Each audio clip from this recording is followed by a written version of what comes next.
A ver, ¿ya está grabando esto o qué? Ya está grabando. Hola Manuel, ¿cómo vamos, parcero? ¿Cómo estás, querido? ¿Cuánto en verlo? Sí, sí. Que ahora en verano es complicado, pero bueno, Sí, sí. hay que buscar el hueco. Nosotros también. Oh, ese es mi teléfono. Espérale, bajo desde acá.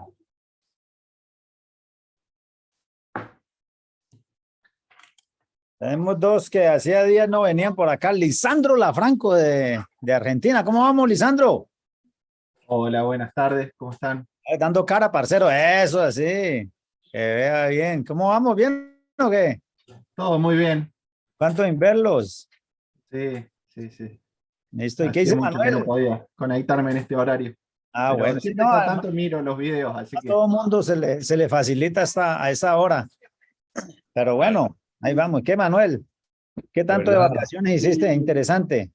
sí, nada, fui a Menorca, estuve ahí en Menorca pues como siempre estaba en un hotel que la wifi, digo, no mames, o sea, tiene la wifi en canales 6, 7, 8. Digo, Claro, claro. Y los he visto del 1 al 11.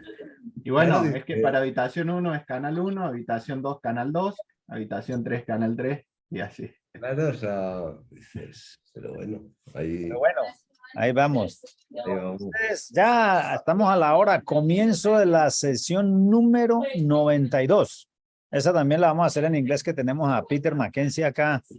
Lo vamos a hacer, pero pues, ¿quién no ha escuchado a sesiones en inglés a estas alturas en el mundo en el que vivimos? Todo está en inglés. Ahí ya cuando nos toque a nosotros, ahí le hacemos en español. Igual ahorita empezamos. Acá son las 11 de la mañana en Utah. Estamos un poco de locura acá. Les muestro que estamos apenas haciendo desayuno. Y por acá anda el Peter Mackenzie. Hey, mira. How goes it? Right at the hour, people start joining in. Brilliant. So, yeah, we're still, I'm just going to grab my coffee. We'll go to the man cave. Y salimos de aquí para allá, nos acomodamos y vamos a escuchar de Paquetes con el mago de los paquetes. Yo me sirvo un cafecito una vez mientras estoy por acá.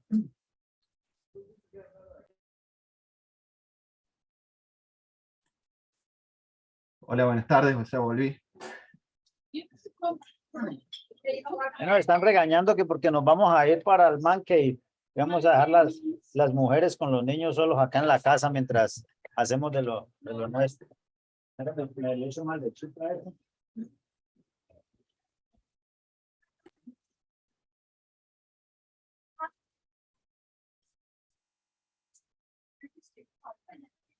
La lechita deslactosada, el cafecito. Yo creo que tomé mucha leche cruda de niño y ya me hace daño, pero bueno. Creo que vendrá con la edad, si uno va envejeciendo uno y todo le cae mal. Bueno.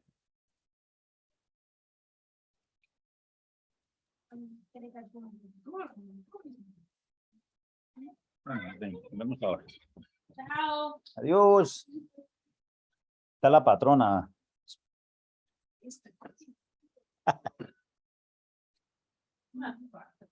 La que manda, es la que manda acá, aunque diga que no.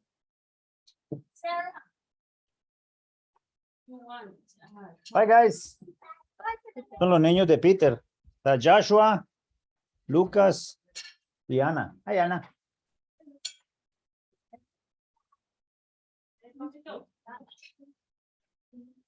Bueno, ¿qué dice Jan? ¿Cómo están esos Muy Italia? bien, muy bien. Hoy pasé CW IoT. Oh, sí, ¿qué tal?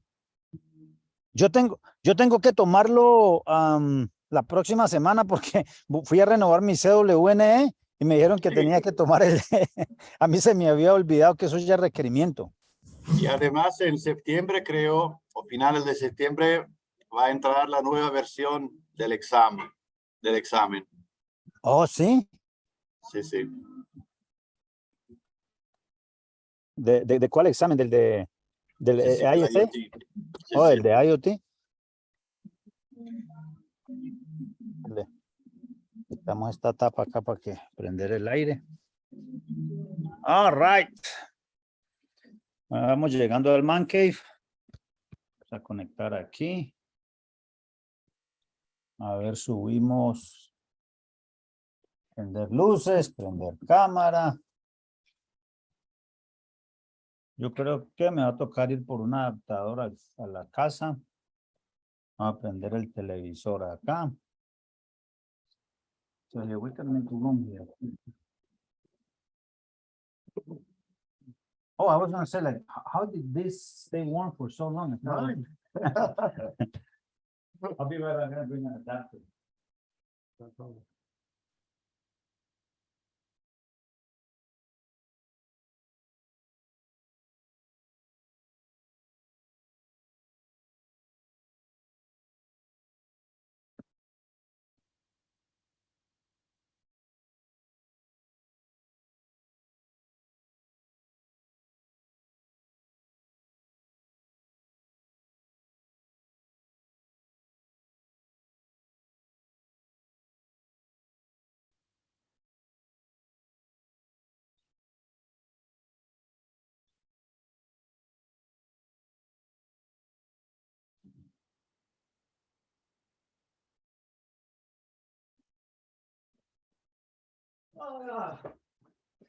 Okay.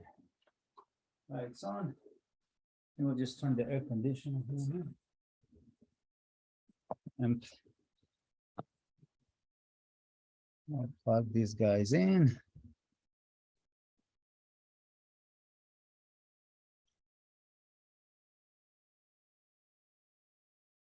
There we go.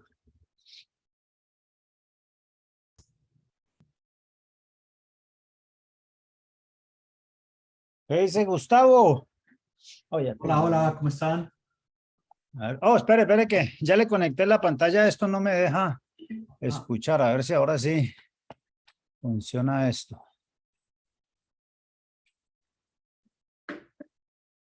Bueno. Hola, hola. Hola, Gustavo. Ahora sí lo escucho. Oh, espere, micrófono. A ver si este es el que funciona. ¿Cuál es el que funciona acá? 70 el más. Oh, no, Se te escucha todo el rato, ¿eh? ¿Sí escucha bien ahí? Perfectamente. Sí, sí. Ah, bueno, listo. Sure. You got a link? Oh, I sent it in the email. Mhm. Now I can share with you. ¿Qué dice Luna? Parcero, ¿Bien o qué? todo bien acá. ¿Ustedes qué tal? Pura Muy, fiesta. muy bien, gracias a Dios. Ahí en el corre, usted sabe que uno dice que vacaciones, pero eso después de que esté uno con los niños y todo eso es vacaciones para nadie, hermano. Eso no es sino uno cuidándolos a ellos y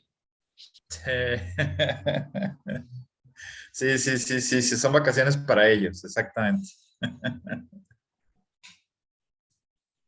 Ahora, ¿dónde estás? ¿Ya están en Utah o salieron?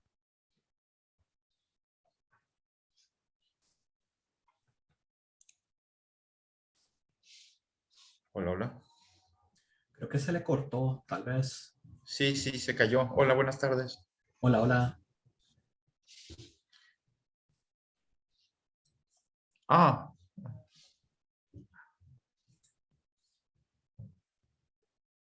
Peter, do you know what happened with Ferney?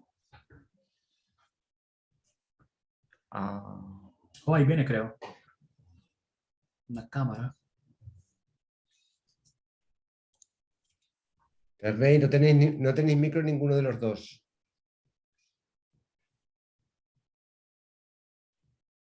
Tener que poner solo uno porque si no se va a acoplar. Debe ser el wifi. how about this one? Ahí vas, ahí vas. Ahí vamos mejorando, ¿o qué? Ahora sí. Okay, the micrófono, I'm probably just going to use this microphone so we can get us both. Ah, okay, yeah, so we don't have feedback. Bueno, vamos a ver entonces si este de acá sí nos da. ¿Qué tal de micrófono ahí? ¿Se oye bien para los dos? Peter, habla- ¿no? ¿Y si habla Peter? Peter, A ver, Peter. Can you let me lower this? Yeah, lower this. So, Leopoldo, ¿qué dice, hombre? A ver si ahí está. ¿Qué tal? ¿Por qué andamos? Ah, bueno. Entonces, de micrófono estamos bien, señores, que nos den feedback. Listo. Sí, sí. So, session number 92, sesión número 92, Peter. A ver si le enseñamos español a Peter, pero dice que español no. Español no. Poquito. No. Not at all. Stop being rude. That's just mean. So, Do you John, speak another language? Do you speak another language or just No, I don't speak any other language. But In the UK, we're very lazy at learning languages. yeah, Mm-hmm. okay. But You speak- it's kind of not interested. he speaks packets. I speak Yeah, sure, yeah. That's a language, by default. That's a language. Yeah. I speak 802.11. Yeah, there we Oh, go. nice. So, Leopoldo is in Mexico. Ariana, cámara. She's the queen of Wi-Fi. She doesn't show her face. Juan Ibáñez, cámara parcero, de Chile. He's from Chile. Great. And then Ernesto. There you go, ¿qué hubo, parcero? Argentina. ¿Tiene frío o qué? Oh, he's in the southern hemisphere. Muy Oh, helado por acá. really cold. John, you met him last week from Italy. Manuel Perez is the one from Spain in Valencia. That's what I was a few weeks ago. We recorded one of the sessions there live. Now, Lisandro, he's from Argentina. Yes. And Lisandro, your specialty is now Wi-Fi, right? It's wireless, but not Wi-Fi, correct? Sí, ahora tengo bastante de Wi-Fi, bastante trabajo de que hice el curso con vos. Y, Ajá. He y said in one of bueno, my classes, se me complicó bastante la vida a partir de que tomé ese curso. life got complicated after that class because, Yeah. and once you take the class, people think like, oh, you took the class, you're the expert now. Go ahead, now you fix Y everything. empezó a caer proyecto y proyecto y proyecto. Yeah. And then Gustavo Gomez Jr. down there in the corner, George Stefanic. Yes. Here's like his right hand when they were at the hospital, the Houston. But you're still at Houston Hospital, right, Gustavo? No, ya salí. Llevo Oh, un mes que me salí. Oh, he's recently, huh? Now in Galveston. Now in another hospital in Galveston Island. Okay. Y Ernesto Fernandez, you met him at WLPC. Yes. Yes, sir. I You took got your marvelous. class. You did. Yeah, I took the class, and he's also at a hospital network somewhere in Florida, right? Yep. Advent Health Hospital all over the place. Healthcare. All right. We've been traveling quite a bit with our families. As we were talking last week, I was sharing that, earlier this year, we said like, you know what? We're always work. We got to do something like for ourselves, mostly for our families, because they are the ones who never see us because we're traveling, we're working, and we decided to just, get the families together. Kind of crazy sometimes getting 10 in the same place, but it's been good. And we've done quite a bit of traveling just around here, Utah, and this was not planned. Like we were in Yellowstone Park, and we were at the river, and then we get on the road, and like Peter was behind me, and a car almost hit him, like a big car. And later we found out that car was the Mr. Parsons Sprinter, huh? Yeah, Probably honking like idiots. But it was us. Let me just move this window out of the way. So Peter, yeah, in these meetings we usually just kind of catch up, share personal stuff, and just talk before we start. So no rush about you. Do you need anything? You got pockets I'll and be stuff? fine in a minute. Yeah. So we went to Yellowstone. If you've heard of Yellowstone, there's a lot of geysers in there, and it's just majestic, huh? That place is Stunning. Yeah. The landscapes. Now, Peter last week mentioned that he liked to rock climb. It's true. Yeah. Now this is like this super duper hot springs. This is just like it feels like you feel like diving in it, but it's just like boiling water. It was like Little steam rising from it. Yeah.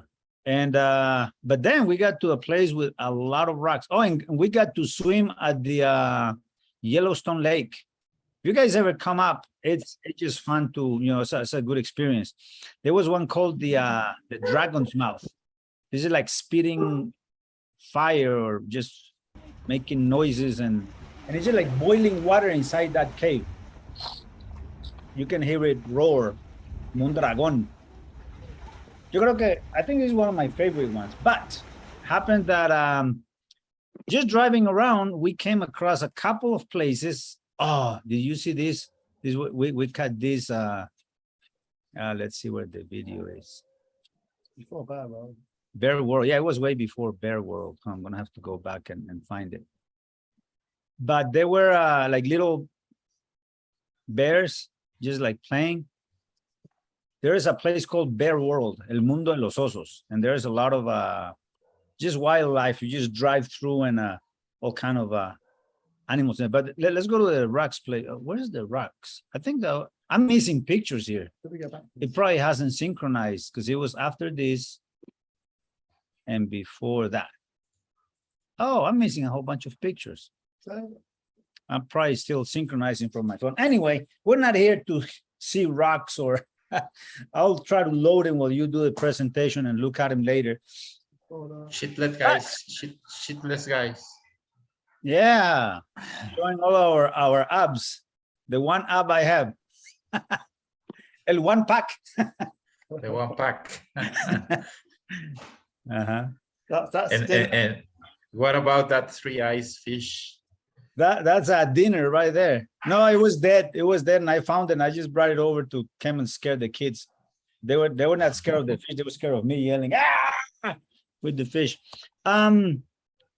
Long story short, yes, we've had a good time. We've traveled, we've visited, and I'm not showing this to like, show off, because it's a lot of work and driving all day, because you're driving all the time, and it's quite stressful with kids in the car, and I want to get here, and I want to see this, and I don't want to do this. But just enjoy your time, with your families and your friends. This is something we planned this week, like out of nothing. Yeah. Hey, how's it going? Good. How's the family? Good. We should get our families together. We should. Okay, let's do it. Boom. We're scheduling flights and stuff. So life's short, and we have to just enjoy it. Just make time. We always say, no, I don't have time because I have to work. Tenemos que sacar tiempo para todos, señoras y señores. So, con amigos, con parientes, lo que sea. Manuel, stopping at Valencia kind of gave me a refresher, and it was really nice experience. Thank you for being such a great host. And Manuel Mejuto also, Carlos Mejuto in La Coruña, that trip to Spain was amazing. So I think I'm enjoying more those moments now after like all these quarantine and losing some friends during the pandemic. So it's kind of like we've got to enjoy every minute. Yes, we met through work, through classes, through Wi-Fi, but just, there are humans behind all of these. So without further ado, Peter, you're the king of packets, the magician, the packet magician is what they call you, huh? El mago de los paquetes. So we call it in Spanish. Now, what's so fascinating about packets, and why is it that you kind of lean towards packets? Yeah. I've been fascinated with protocol ever since, probably 22 years ago now. I first used the protocol analyzer. And I think the thing that fascinated me was, as a network engineer, you configure things, don't you? You configure servers, you configure bits of equipment, you look at the config.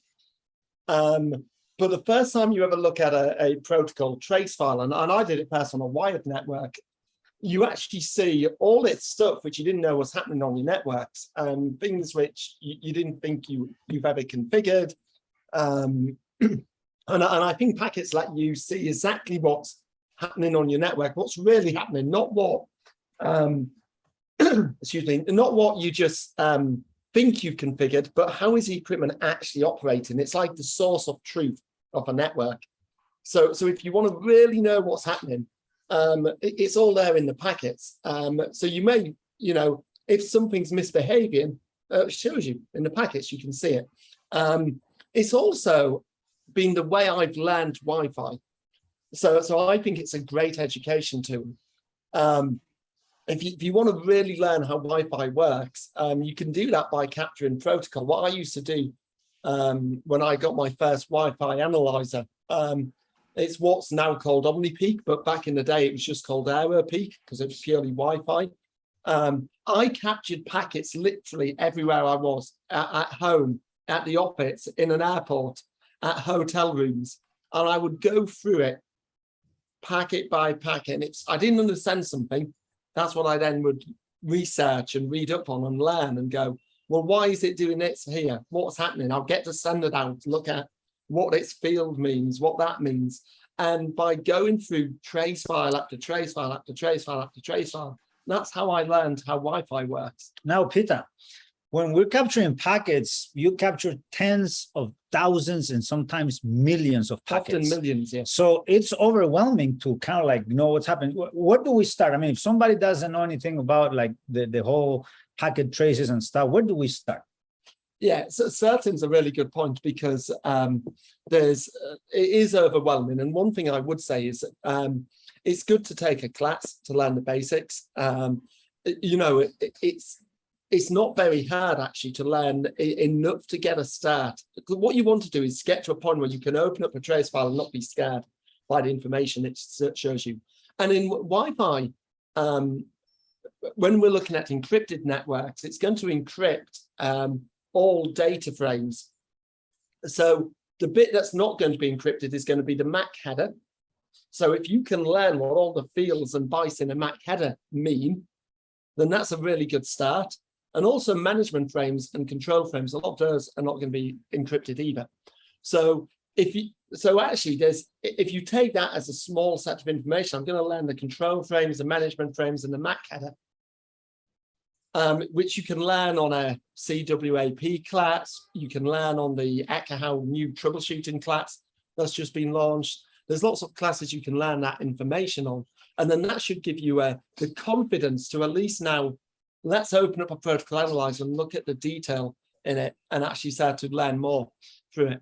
So I would say start with those basics. Now, last week I learned something, just watching you do some stuff, something interesting. We always see the OSI model as a 7-layer that starts application and it starts going down to physical. Yeah. But on the packets, it's the other way around. You start analyzing that. So if you want to share your screen, let me right share my ahead. screen and show you some of that stuff. So one moment.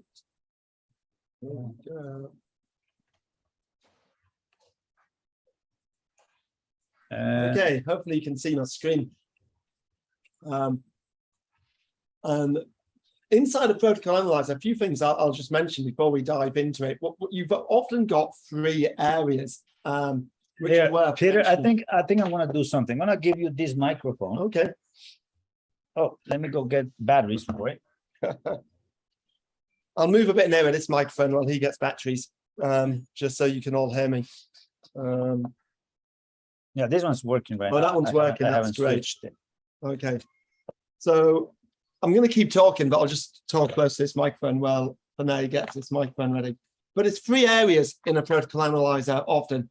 We have a packet list view, which is where we can see every packet we've captured. Okay, let me switch this. Hang on 1 second. Sorry, guys. I'm disrupting here the go ahead. Hello, good evening. Can you hear me? Is that better? That good? Brilliant. Okay. Yes, I'm good. Perfect. So three main areas, which is worth talking about just very briefly. This is the packet list view at the top, and it lists all the packets we've captured. And there's a little number, and all its number is which order the packets have come into the capture buffer. So the packet number is quite important, and by default, that's going to be, if you're in Wireshark, going to be the order that the packets are listed in. And I generally keep it in packet order because that's the order that things happened. So again, if we want to see packets as a source of truth, it's good to have the order that the packets have happened in. So this lists all the packets we've captured, and it's just a summary. We're telling us some of the informations. Now, Peter, sorry to interrupt you again. No. when you first open Wireshark, maybe many of you, if you Yeah. first open the Wireshark, it's not going to be as pretty as it is right now with all those colors and stuff. I was going to mention that. Yeah. So So let's this go- is so if I go to default here, Let me get your mouse. default. I might just grab my mouse. Actually, it's right behind me.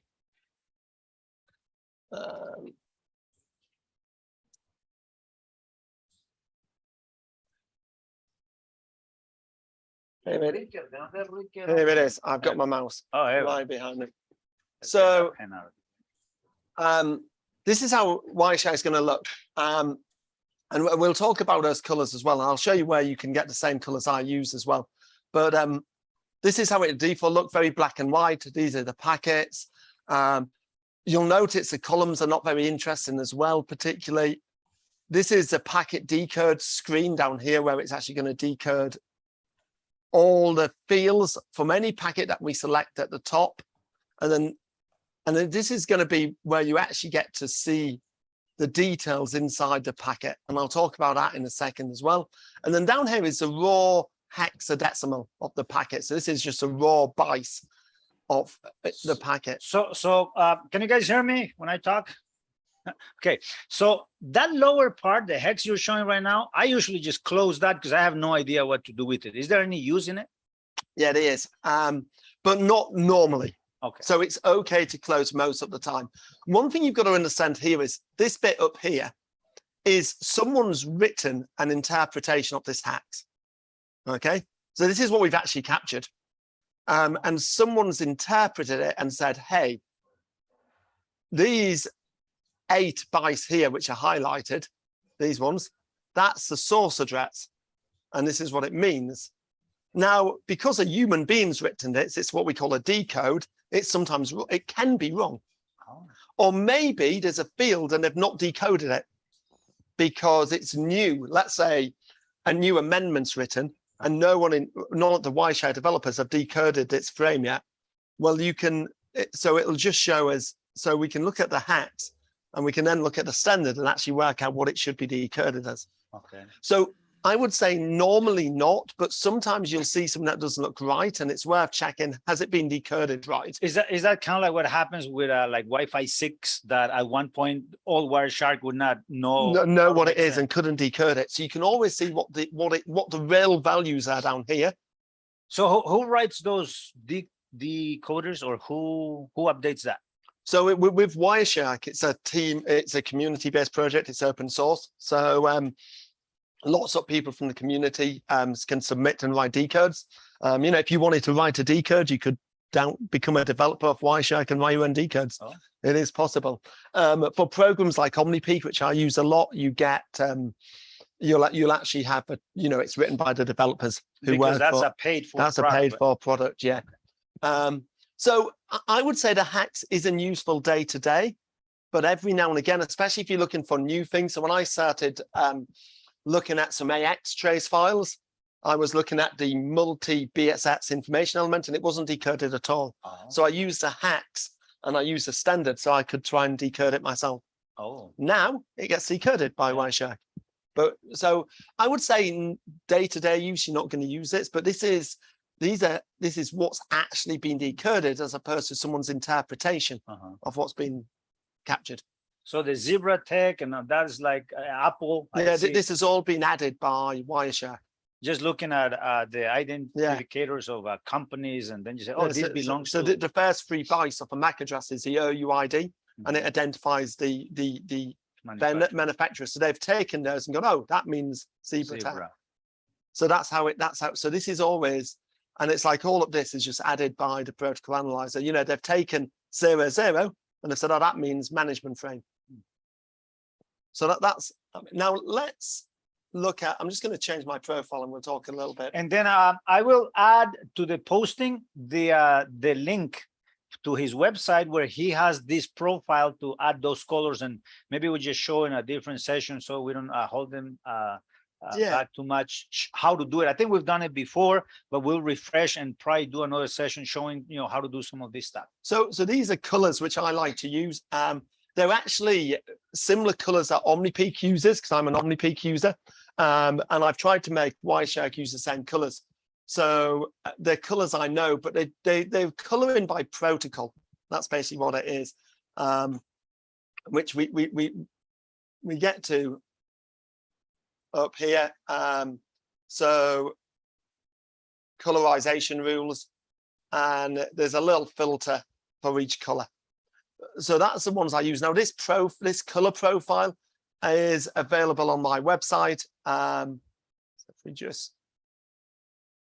so there's Wireshark OmniP color filter. You can see here as the latest post, and there's a link to download it. So if anybody wants that, you can download it. I love having colors because it makes things easier to understand than just black and white. Visually identify. Visualize. So I, for all the quaz frames, I use this purple color, and I can just see them very clearly that there's a, there's a quaz handshake coming on and it's been successful and there's a 4-way key exchange. I use green for data. So then I know once they've associated, we're now seeing data frames.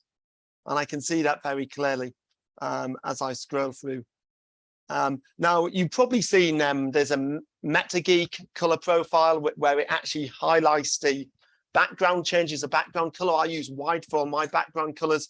That's just because I find that a bit hard to read the actual text, and I just see the colors. So I prefer to just color the text. Personal opinion, I just find it easier to read the text if it's just the text colored. Something Vinay was saying about its decodes, as we look through the decode, we're used to seeing the 7-layer model with physical layer at the bottom, application layer at the top. When we look at a protocol trace file, it's reversed. So at the top, you're going to get things like radio information. Now, this information tells me is not actually part of the packet. We often call it it's information about how the frame was captured. We also talk about a radio tap header, which is sometimes added as well. And it's sometimes. Yeah, it depends on the driver and how it's been captured. Okay. So you'll notice this was captured with OmniPeak and there's no radio tap header because the driver wasn't saving a radio tap header. Oh. So it does depend what. So is the information on the radio tap header that it was not added here somewhere else that we can look at? So we've got radio tap is a driver specific thing, and it'll change depending on, you capture with one card, you'll get different radio tap information, or sometimes you'll just get what we call radio information because it's added at the receiver. So what happens is the receiver receives the frame, and then it passes the frame up to driver, the physical layer, with some information we call per packet information about how it received it. So what channel, what physical layer it was using. Was it using a short guard interval, a long guard interval, 20 meg, 40 meg channel? That's not part of the packet. It's all about how I received the frame. And I add all its metadata, you can think of it. We call it per packet information. It passed up with the frame. Then the analyze, then your capture engine will sometimes turn that into just what we call radio information, but sometimes into what we call a radio tap header. Okay. And it displays it.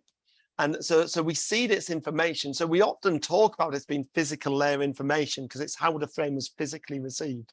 What data rate, we can see the channel, we can see the bandwidth, and we can see the signal strength. The channel in which it was received, because it could be sent on a different channel. Absolutely, yeah. So that's the channel it was received on. Now, in the 5 gig band, they nearly always match. Mm-hmm. But in 2.4, because of channel overlap, you could receive something on channel 2, but it was transmitted on channel 1. Mm-hmm. So if we're capturing beacon frames, we can look in the beacon information, actually see the transmitted channel in what we called a direct sequence information element has a channel information in it. So this is like physical layer information. And then as we move down, we get to the MAC header. So this will be layer 2 now. This is layer 2. Okay. And where the actual frame starts. So this is what was actually transmitted. And this, all of this bit here is the MAC header. So we've got things like, and what type of frame is it? Well, it's a probe response. We get some control information here. So, it's a management frame. Subtype 5 just means it's a probe response frame.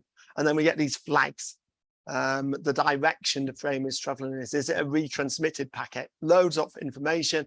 Then we get our addresses, the receiver, who's wirelessly going to receive the frame, who is it destined for? So it might be the AP's receiving it, but it's going on to another destination on a server or something.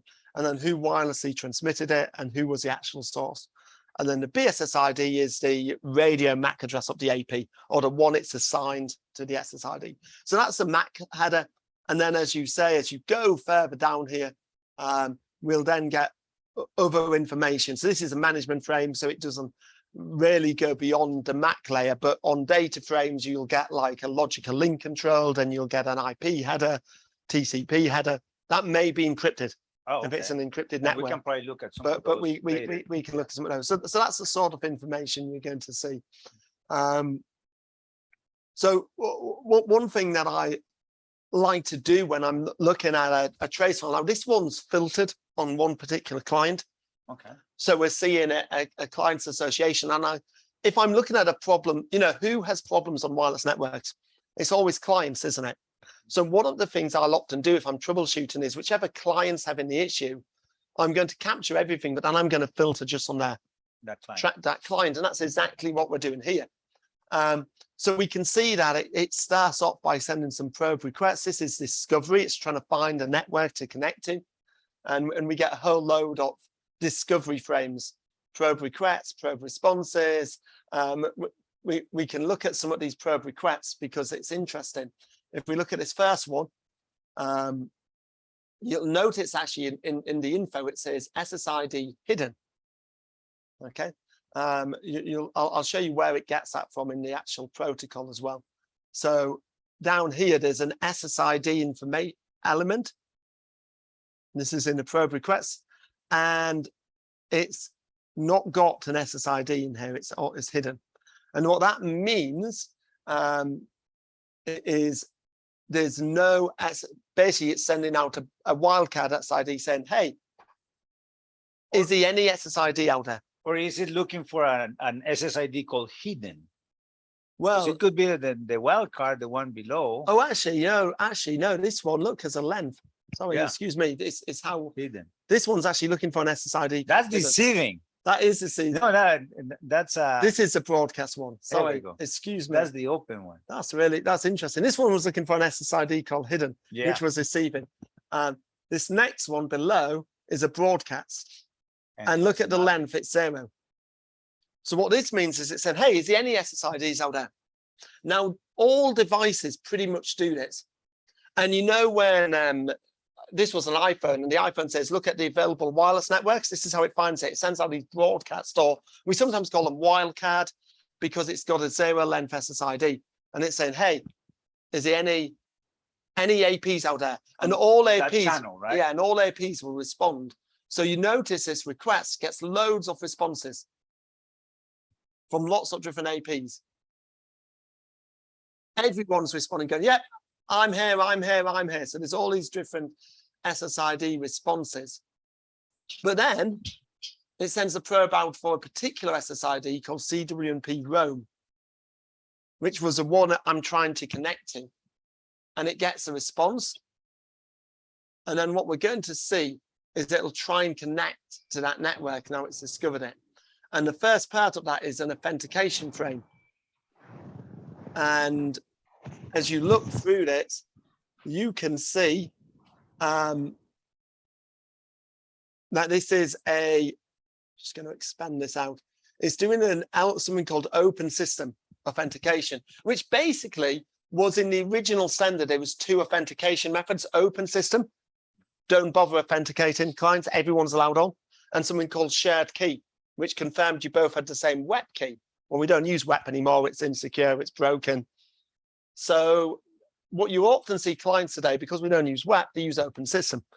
And the open system should never, ever fail if your AP supports it. But we have to, the rules of Wi-Fi say, before you can do anything else, the first thing you'll do is go through 802.11 authentication. So your clients will always do it. So we see it do an open system, and a response comes back and Successful. it will be successful. And we get that here, status code successful. So when, like, for instance, you're doing MAC filtering, Yeah. and the client comes in and it goes to this, it will be accepted. Yeah. At this point, it's not checking on that. It's not checking on Mac filters at this point. It checks on Mac filters. It depends how you do in Mac filtering. So every AP has different ways, but if you're just doing standard Mac filtering, it checks it at association time. If you're doing, so sometimes you can do a Mac authentication via 802.1x, and then it's going to do it post association when you do your 802.1x. Oh, so it'll let you go through associate, Yeah. and then through the 1x. So if you were like using ClearPaths to use MacAuth, and in that case, it's doing MacAuth via 802.1x. So it does it after your association. If you're doing very traditional 802.11 Mac authentication, where you just have a accepted Mac addresses in the AP, it's going to do it at association time. And then it goes through the association request, which is going to come next. And then that's where the infrastructure is going to reject if that MAC address is not. Yeah, that's right. So you send an association request, Raymond. And one thing you'll notice in this association request, the client sends loads of information, what data race it supports, what power capabilities it's capable of, what security the client's capable of doing. It will, what is it, HT 802.11n capabilities, what is it? It's very high throughput capabilities, all its capabilities, how many spatial streams it supports. Okay. And the client's basically saying, hey, these are what I can do. And what's going to happen in the association response is the AP is going to say, well, do you have the minimum requirements to connect to me? Do you support the data race I say are mandatory? You have to support to connect to me. So let's say you made 6 megabits per second mandatory, and you're an 802.11b client, which means you'd support 1, 2, 5.5, and 11, not 6. So you don't mean you wouldn't be able to connect. It would fail your association. So I had this question before about 802.11 KVNR. Yes. Sometimes you enable it, and if the client cannot do those, it may cause a problem for the client because it doesn't support it and it won't join, or it will join, and what misbehavior will you see? Yeah, that's a good question. Client incompatibility issues do not always fail association. Sometimes the client won't ever associate at all. And that's because if we just have a look at, well, we can look in the association response, actually, APs advertise what capabilities they have. And if we just find the right element here, I am just going to find the wireless multimedia. Maybe we're looking at actually association. We'll be better in a probe response. It will give me a better. What are you looking for? I am going to show you the security element, which is a robust secure network information. The RSN is in association. You do get it in association. You do, but it doesn't have to put it in it. And sometimes it doesn't. And will okay. do it differently, or is there a standard says that everybody has to do it this way? No, it's optional in an association response frame. So some APs put it in and some don't. And actually, in the one I was looking at, it wasn't there. Because by association time, you're saying yes, successful or not. So it doesn't, you don't need to give all your capabilities. But in the probe response, you need to say what you support. And this is where you get some client capability issues. Now, if we're looking in this one here, we can see that this AP says it supports 2 authentication methods, WPA and FT, FATS transition over 802.1x. So that's 802.11r. Now, one of the issues in the early days of vendors implementing 802.11r, when you enabled it, it just put FT. So what that meant was clients that didn't support 802.11r didn't understand it and went, hey, I can't connect, and wouldn't even try. So they see the probe response and they go, I don't understand it. So that's one of the reasons why, because some people said, oh, this infrastructure can do it to an ABGNA, a KVNR and everything, and they check everything. And most of the times the problem is not the infrastructure, is the client. So, but it's not like a standard behavior that every client that doesn't support it won't connect. Some will connect, right? Yeah. And So then misbehave so later? there's two issues, I think. And in the early days, I don't know if it, especially Cisco and Aruba both had this issue. The way they implemented 802.11r, because what you've got to understand is a standard doesn't say how to implement, it just defines how things work. So it doesn't say you must implement it this way. So a lot of things are left up to interpretation. And the way both Cisco and Aruba, which are two of the big wireless vendors, implemented R, and it led to a lot of people saying, don't ever enable R, everything stops working. But they just, when you enabled R, just added one element. So any client that didn't support R couldn't connect. Now, in my opinion, that was an incorrect implementation. This is a Motorola or Zebra trace file from very early on, and they always added both. They said, actually, we support 802.1x and 802.11r. So if you made one of the two, you were able to connect. So if you go, a client says, oh, I understand that, but I don't understand this, but I still can connect. Now, Cisco then brought out a patch, a feature called, I think they called it, or what did they call it? It was like hybrid mode or dual mode or something, where basically they added both information elements. Now, I personally think, and that was an extra check box in the UI, and I personally think that's how they should have implemented it in the first place. But they never have a bug, do they? So they bring it out as a feature. So it was like part of it without an option to enable it. Now, having said that, and that fixed most of the issues when both Cisco and Aruba started adding both information elements.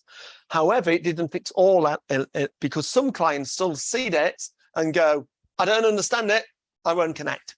Now, in my opinion, that's a client issue, because according to the standard, if you don't understand one of these, you should just carry on working and ignore it, providing there's something you understand. But some clients still have difficulties, not many.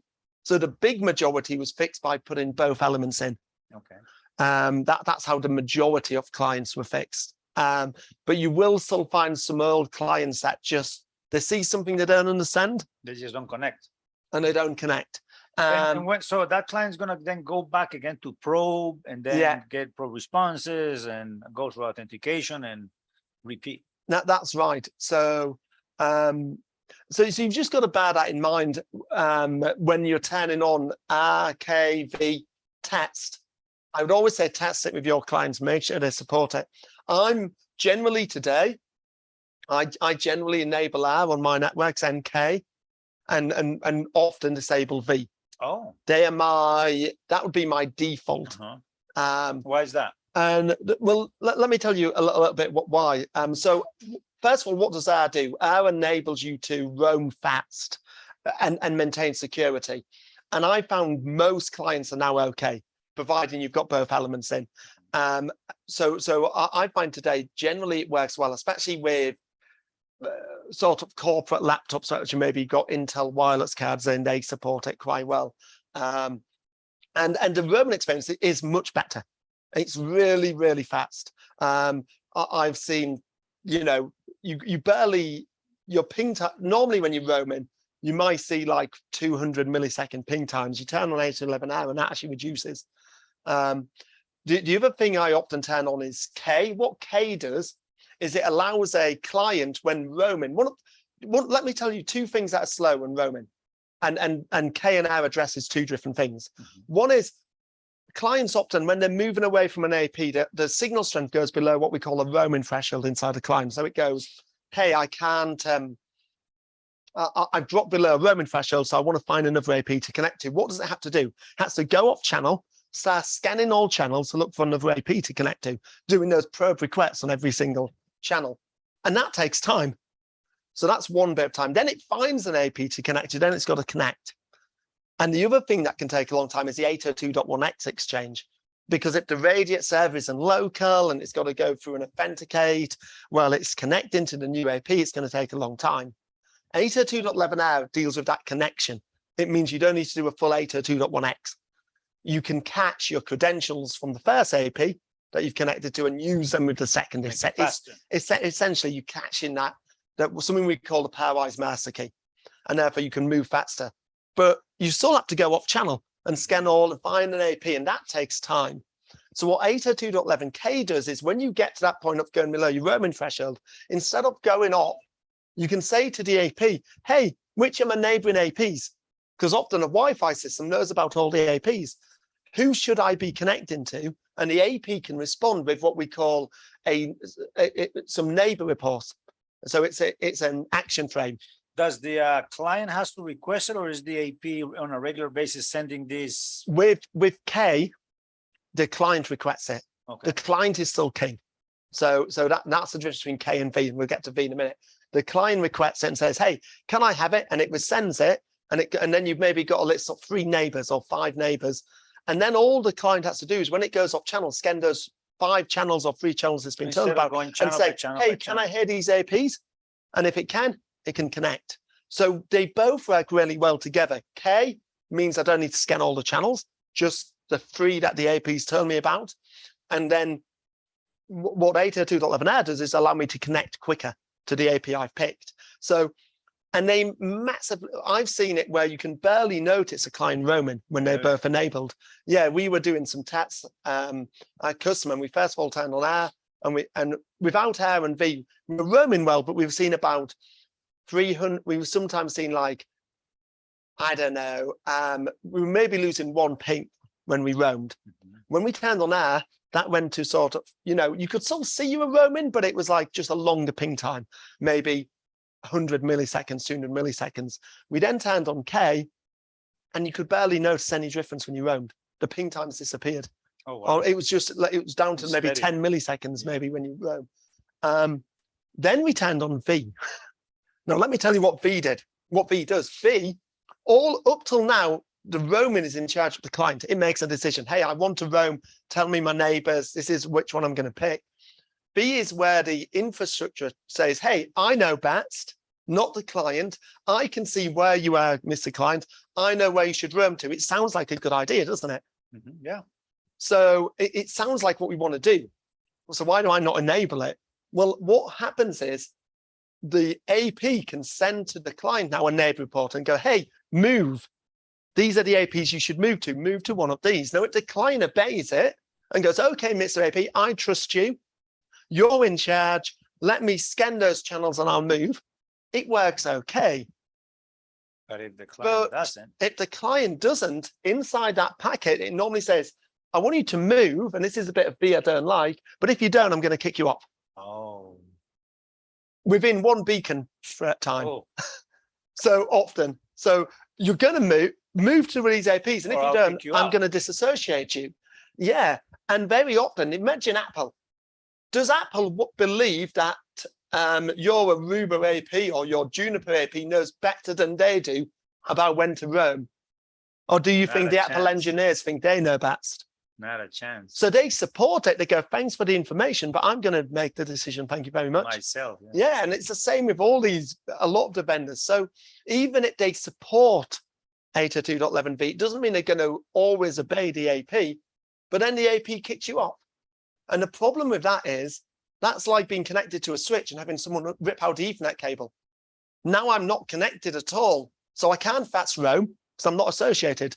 So I've got to go off, scan all the channels, discover an AP, do a connection like it's my very first connection, go through full 802.1x. And if I'm on a voice call, I've dropped voice packets. It's lousy. I've maybe dropped a voice call because it's literally like someone's ripped down my Ethernet cable.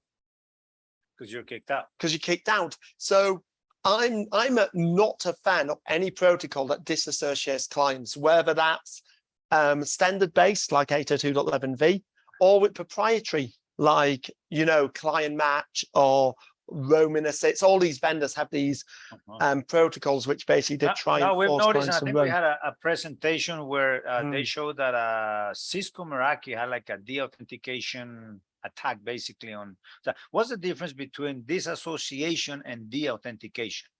Yeah, that's a really good question, actually. So think of 802.11 as a state machine. So you first will have to associate, then authenticate, then associate, and then once you're authenticated and associated, it's like having a connection to the AP, like a link light on a switch. If you de-associate, you go back to a state where you're authenticated but not associated. Whereas if you de-authenticate, you're not on, you have no Basically connection. kicking all the way to You're the kicking bottom. all the way back to the beginning of that. What you find in those two frames is when a client wants to leave an AP, maybe to roam to another one, it'll just de-authenticate, de-associate. It doesn't de-authenticate. So clients will often de-associate when they want to leave an AP. But by doing that, they could still use cached credentials, authentication credentials on another AP. APs, when they click clients off, tend to de-auth them. You're gone. You're not on its wireless network at all. Kicked out. Yeah, and that's a main difference. Okay. All right. Well, exciting stuff. I know, do any of you guys have any questions so far? Everything clear as mud? Yeah, do ask questions. I mean, what you kindly explained, I think we have to think it to get the real questions. But I wanted to ask you, Peter, do you think that OmniPeak is a good way to start packet analysis, or Wireshark? I mean, is OmniPeak save you some of the troubles with Wireshark? That's a Yeah, good question. it's So a great question. basically, Wireshark or OmniPeak? So what's the advantage of one versus the other? Yeah, that's a great question. I think OmniPeak, although it's expensive, it's a lot easier tool to use. And you can filter, and you can just right click and like filter out packets and control things. It's a tool I love. It makes analysis easier. So if you're starting out, I would say OmniPeak's definitely easier. It's Windows only though. So if I've just recently brought a Mac. So I still have a Windows PC for OmniPeak, but yeah, if you want to use Macs, then you're going to be Wireshark, especially if you've got one of the new M1 Macs where you can't even install a VM, a Windows VM. Oh, So you can run OmniPeak at all on it. because those are not Intel based. Yeah, they're not Intel based. So, you know, you might be dictated to by what hardware platform you're using. Wireshark is good, but everything's a little bit harder on it.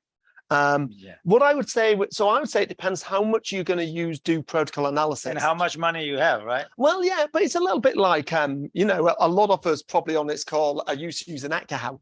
It's a similar sort of price to buying an Ekahau suite as buying OmniPeak. So if you're using it, but with Ekahau, I say two times up doing design and being paid for it, you probably paid for it. Yeah. And it's the same with OmniPeak. If you're doing troubleshooting for customers and you're getting paid to do that, it pays for itself very, very quickly. Okay. But it does initially seem expensive. Yeah. Same with, you know, so I would say, you know, you want the best design tool. Very often we buy Ekahau, you want the best protocol analyzer, OmniPeak. So they're analyzing the same packets, and you can do the same thing on both. You can do the same thing on It's both. just that Wireshark requires a lot more work. It requires more work, yeah. It requires more work. The filtering is not as so. If I'm, you know, the filtering, you've got to know the syntax on Wireshark. So you type in syntax, and you can right click and make filters, but you've got to, if you want to make complex filters, you've got to know a bit more what you're doing. In OmniPeak, it's all click and point and click. So there's no, they do have a Wireshark style type in if for people who are used to it, but that was something they added for actually Wireshark users. It's not the way the packet's designed is very much click and point, and everything you can do normally under a right click, and it's really fast. Therefore, to be able to filter out, select packets, move here, do this, you can grab stuff very quickly and easily. And grab like conversations specifically. Yeah, conversations. It's got some expert analysis, so it tries to do analysis of the packets for you. The other thing I really like is the colorization. So in here in Wireshark, I can colorize the packet view, but not the decode. So one thing OmniPeak does, which I've actually also color down the bottom too. This is all colored, and it's really helpful because what it does is it colors field names are in black. Field names are in red, So that's the name of the decode. The actual value is in black. And then the decoded information, so it says not leaving a DSS network, that's the interpretation of the value. That's in like a green color. Okay.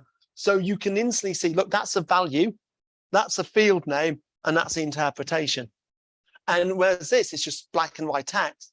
So you've got to work a bit harder to go, oh, look, 0x00, that's actually the value. The name is flags, that's a field, and then this is the interpretation. But it's colored.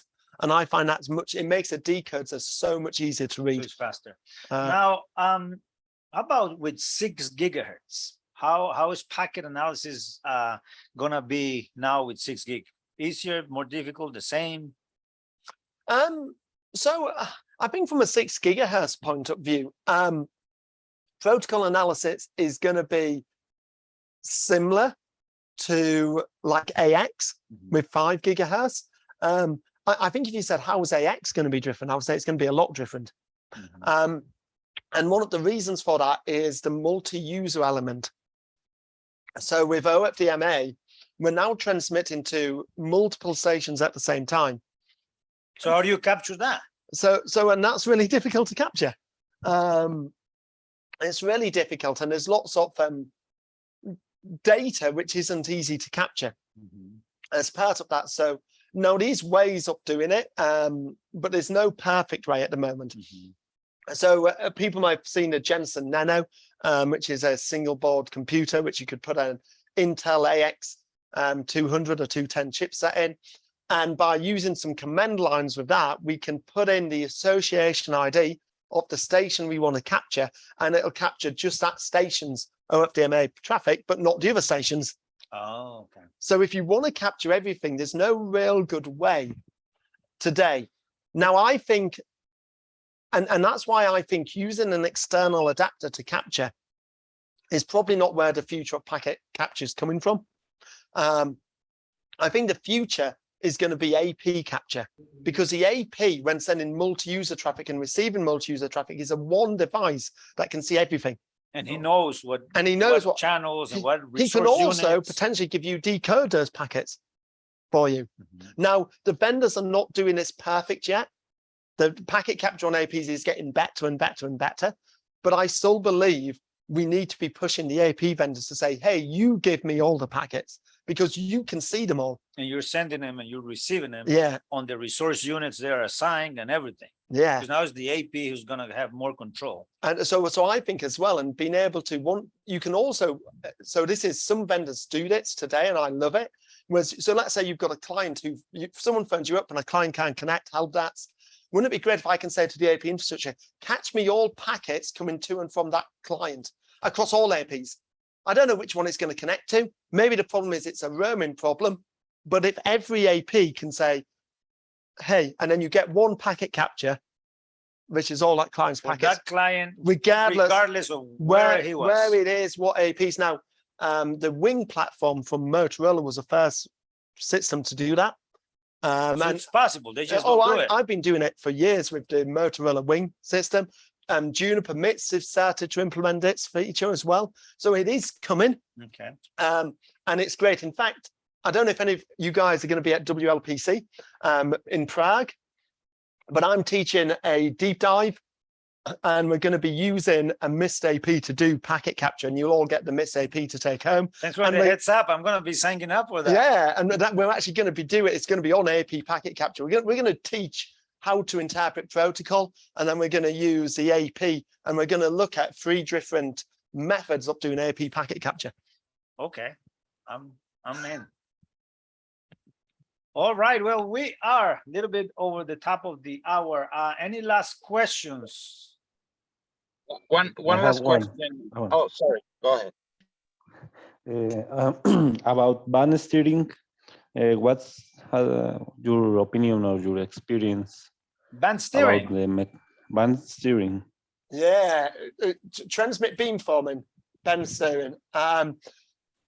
So that's I could talk for a long time on this, but I'll try and keep it short and sweet.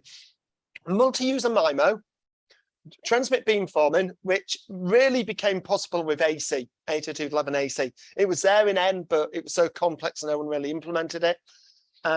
Once they had to simplify it with AC to allow multi-user MIMO to work. I normally turn off both transmit beamforming and multi-user MIMO because there's so much protocol overhead for both, because multi-user MIMO needs transmit beamforming to work, it uses it. And what the overhead is that basically for both of those to work, your AP has to constantly probe all your clients saying, hey, let me sound or undersend a channel between us. So knowing where you are, and it sends what we call a sounding frame. And then the client responds with what we call a steering matrix, which is a feedback matrix, which is a really big packet on how it had that sounding frame. And is all its and it keeps doing it all the time. And all its overhead happens, and yet how often does it actually send a frame which is transmit beamformed on multi-user MIMO? Very rarely, because the conditions are not perfect. But its sounding is going on all the time. And if you've got a busy network with lots of clients and it's doing it to every client, it just consumes loads of airtime. So I'll be honest, I normally turn, especially on corporate, large enterprise networks with lots of clients, busy networks, I pretty much turn those two features off. Okay. Now, Sergio, what's yours in regards to like band steering, like mechanisms that the infrastructure tries to move clients from one band to another, or from one AP to another? Yes. Oh, okay. Band steering. That's a different question. Sorry. No, that was great too. That was but band steering. This is the way I view band steering. So we want to try and encourage clients to 5 gig today. The very best way of doing that is to separate the SSIDs. Driven SSID 245 gig. So the corporate SSIDs, I tend to, if I know all the corporate devices are 5, well, even if I don't, I try and make it 5 gig only and encourage my customers. Now, of course, they say, oh, I've got some 2.4 only clients. I say, great, we'll have a different corporate network, maybe corporate legacy or corporate 2.4 or whatever you want to call it. And then anyone who can connect to the 5 gig one, we just say, well, you've got this extra SSID. That's the best way, because then if the SSID is only on 5 gig, 100% everyone goes to 5 gig. Yeah. Now, if you can do that for whatever reason, although I strongly try and encourage you, EduRoam, your university, and you have to use EduRoam, and for politically and the organization won't let you do it just on 2.4 because students maybe have 2.4 only devices. So next best thing, I think, to try and encourage devices to connect is make 5 gig louder, stronger. So power offset between 2.4 and 5 gig. That can help. And a lot of clients, if they get a strong 5 gig, they prefer it nowadays. Modern clients tend to prefer 5 gig. So, 6-7 dB higher on the 5 gig will encourage clients to move. And then the last option, if all of those don't work, is you could turn on band steering. Now, band steering is a proprietary element that it's not defined by the standard, and it doesn't get all clients. And sometimes I've seen clients have problems where so what it basically does is it stops the client, it tries to stop the client being able to see the AP. So it goes, won't respond to the probe request. But let's say I've got a client and it goes, hey, I've seen the beacon up that 2.4. Can I connect you? Can I connect? And if it doesn't let it, it gets ignored. It can't connect. So band steering, I think, if it works for you, I wouldn't say never enable it, but I would say out of the sort of 3 options, it'd be my last resort. Is there a vendor that does it better than others? No, I don't think so. It It's okay. They all nowadays more or less do it the same way. And it's okay. And it may get 60% of your devices on 60 to 80% onto 5 gig, but you're still going to have maybe 20% not. Whereas if you separate SSIDs, if you only advertise an SSID on 5 gig, everyone connects on 5 gig. That's it. So I'm a big believer in that. Luna, and then we'll go to Jan. what do you think is the best book to begin? I mean, I'm sure the best way to begin with packet analysis is taking one of your classes, but taking that in account that it's geographically complex, what book do you recommend to begin with packet analysis? I see that the CWAP has a lot of versions. I know that the new ones are not kind of the wood ones, but any comments about it? Yeah, I think it's a great question, actually. I hit 2 in a row. Great. Yeah, it's a great question because there's not a great answer. So we obviously we wrote the Cybex CWAP study guide. I still think is a good book for starting. It's not fully up to date. Cybex decided they didn't want to do another version of it.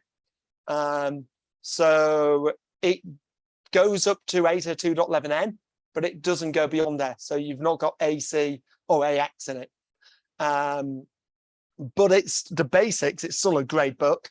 So that's the one I co-authored. So with that one, you basically have the basic knowledge to keep going into AX and whatever. And AC. So I think that's a good start. The Cybex CWAP, I would recommend it still.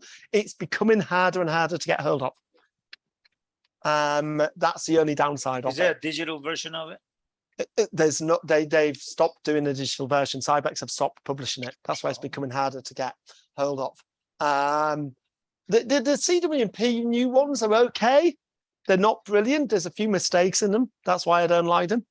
I think I do keep considering. I have considered writing a new analysis book. I haven't really had the time, but that might happen someday. Hi, John. Thank you. Yeah, Peter, there's many APs have an option to not respond to a probe request when the RSSI is below a certain threshold, for example, -90 or -85. What do you think about that? And what could be a reasonable threshold? Yeah, it's a good question. The idea behind that is to try and stop people connecting to your infrastructure when they're like out in the parking lot or away. And it's okay. But one thing it's going to really depend upon what clients you've got, I would say, and what your sort of design is like. So if you've got dense deployment of APs and you know your design is good, then I would say you can probably go to sort of anything -80 or lower, don't connect. So if you've got a really good design, you might say -75. But I'd be careful with that because what you've got to remember with clients is not all clients have, some clients have very low transmit power. And you might be using one in a funny orientation under a desk. I don't know why you'd be doing it, or you've got your phone like in the pocket and it's not going to be picked up, and you don't want clients being kicked off all the time. So I would tend to, if I would enable it, I would tend to enable it at a much lower signal strength, because the last thing I want to do is cause problems for my rail clients. Sometimes I think we forget we're providing a service to clients, and that's got to be number one. So yes, we don't want to allow people connecting in the car park to connect or whatever, but there's other ways of doing securing a network than signal strength. We can make sure we've got good security, so only our authorized users can connect.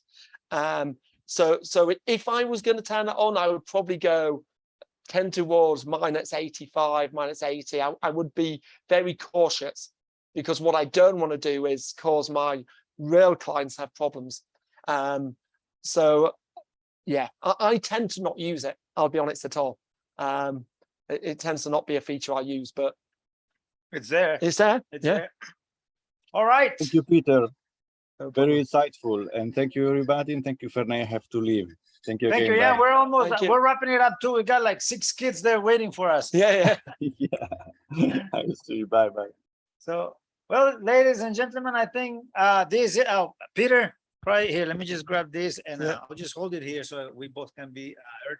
Thank you very much for making time to talk to us Spanish speakers that we understand a little bit of English, but this is an area that, you know, packet analysis, as you said, that's where it is. You know, what's happening is in the packets. And don't you say packets don't lie? Packets don't lie, yeah. Packets don't lie, but it's scary. It's overwhelming. There are too many of them. And yes, Peter Mackenzie, you know packets, but it's not, as we were talking last week, it's not like you knew packets since you were born, right? Yeah. So best way to learn and kind of start getting your hands wet with this stuff. What's a recommendation for these guys? Just do it. Honestly, I mentioned earlier, didn't I, that I used to capture packets everywhere I went. The great thing about Wi-Fi, it's everywhere. So you've got a long connection in an airport, capture some packets and have a look at them, try and understand them. And you're in a hotel room because you're away on business, capture packets. That's what I did. I literally captured packets everywhere I went, at conferences, in hotel rooms, in airports, everywhere. Capture and just go through them. See what interesting things you can see. Is there a protocol you've never seen before? We'll learn about it. That is the best way of learning. The best way of learning. Do take classes by all means. I'd love to see you in one of my classes. But then just keep doing it, because if you don't do it, you forget it and you lose it. Yeah. Just get familiar with the process. So thank you all. I know I was telling Manuel when we were there that we're not the Tesos in Wi-Fi. We said, you know, Tesos is like a skill at something word, Spanish, Colombian word. And I said, like, we're the weirdos of Wi-Fi, because like Manuel lives right next to the Mediterranean, you know, it's like beautiful beaches and beautiful city and stuff. Yeah. And he prefers to be sitting here with us, just, you know, hanging out. Yeah, that's weird, isn't it? We're weird. Yeah. Our wives think we're weird. Like, what are you gonna do in the man cave? Like, we got a meeting. We'll go. Yeah. But this is us, you know. An hour here, an hour there doesn't take any time. Say hi to your friends. Tell them how much you miss them and love them, because, you know, life's short. Blessings to all. Thank you very much for everything, and I will see you next week. Have a good one. Adios. Thank you. Adios. Hasta luego, Ferney. Chao. Adiós, Ferney. No Gracias. se pierdan. Thank Nos you, vemos la Peter. próxima. Chao. Hágale, parcero, gracias. A la buena. ¿Qué dice Mauricio? ¿Qué más, Ferney? ¿Bien o no? Bien, así ella no me veía por acá, hombre. No, es que he tenido mucho que hacer, pero me voy a volver a conectar. Voy a estar más pendiente de las sesiones. Hágale, parcero. Peter, thank you very much. Appreciate you sharing your knowledge with the community. Bye. Ciao. Take care. Thank you, Peter. Right. Bye-bye.